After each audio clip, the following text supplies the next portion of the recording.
You remember, too, how when you enter a castle you enter refuge or terror.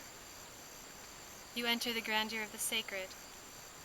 Through gateway after fortified gateway I swallow you in. And on that day, upon my lip, upon the threshold where the prince entered again this house of sovereignty, which he claims to own, he tripped, he did. Forever he will deny it, as will his men, so that they may live, but I know it. I felt it. He tripped upon my lip, and they collapsed against one another behind him, dropped the glass case, shattered her to waking. Ask the dwarves. It was for this purpose I was made, after all, the shattering. She wasn't cut too badly, though that little bit of blood looked very fierce upon her bright white skin, and it reminded them of something. Those colors, red and white, and the blackness of her hair as she cried out like an animal in the cold and snapped her body into a ball, her tresses enclosing her knees, were familiar to them, as they would be to you. Seize her, he said to his men, as if she were running, and I swallowed her up.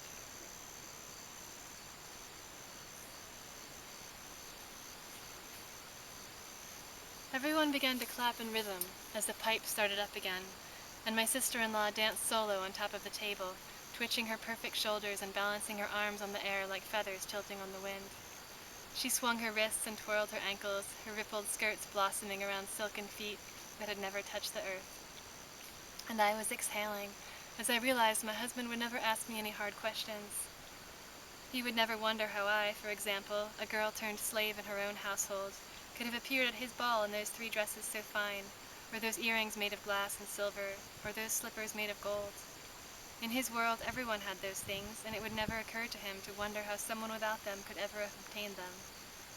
I had stuffed those enchanted garments beneath my bed on the last night of the ball, telling myself for the final time that I wouldn't return to the garden of my mother's grave, and by the morning they disappeared. I'd waited breathlessly to be apprehended, certain that someone had discovered them, but I never was, and I never saw them again.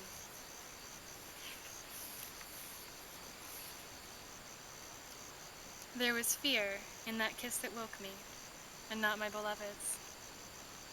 Rose is the color of my sleep, and the scent and the sound of it, a sound only heard in dreams, of petals falling endlessly into death, sweeping over each other like a rain without sky to begin it or earth to end it. Even now I feel them growing, never stopping, from sprouts to vines, from vines to trees, from trees to thickets, then becoming a great castle of roses, and because they grew, I did not have to grow. I am still that age I was then, the age of initiation, the age of the sacred marriage. Yet I know I have slept far longer than day and night, longer than the moon swelling and forgetting, longer than a season or more.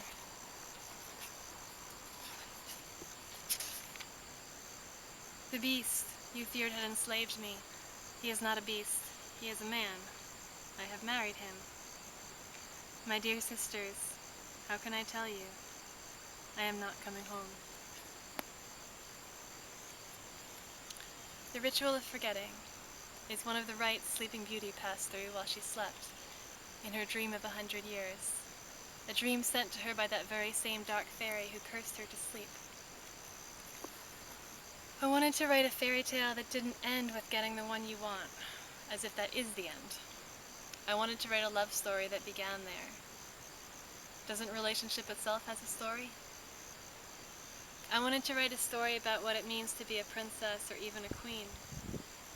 Why are tales about royal life always about power play and politics, never about being responsible for a people?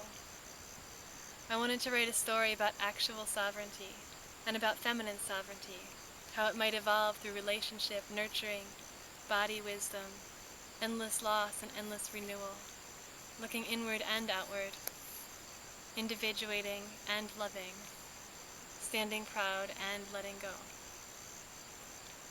And I wanted to write about women's magic, in so many forms and so many religions, the question of the goddess, expressed by the wicked witch or dark fairy as something forbidden in every culture. My stories don't come to a great peaking climax, like a man does. They don't climax in battle.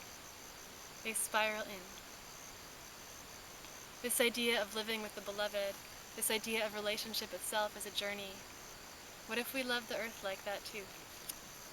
Like a relationship? instead of just claiming something and having done with it. So Snow White, Cinderella, Sleeping Beauty, Beauty and the Beast. This is what comes after, the story that comes after. These women appear in some archetypal form all over the world, but they are especially our own girl fairy tales. And there is a curse in them when they determine our gender roles unconsciously and trap us in them. But there are also gifts there.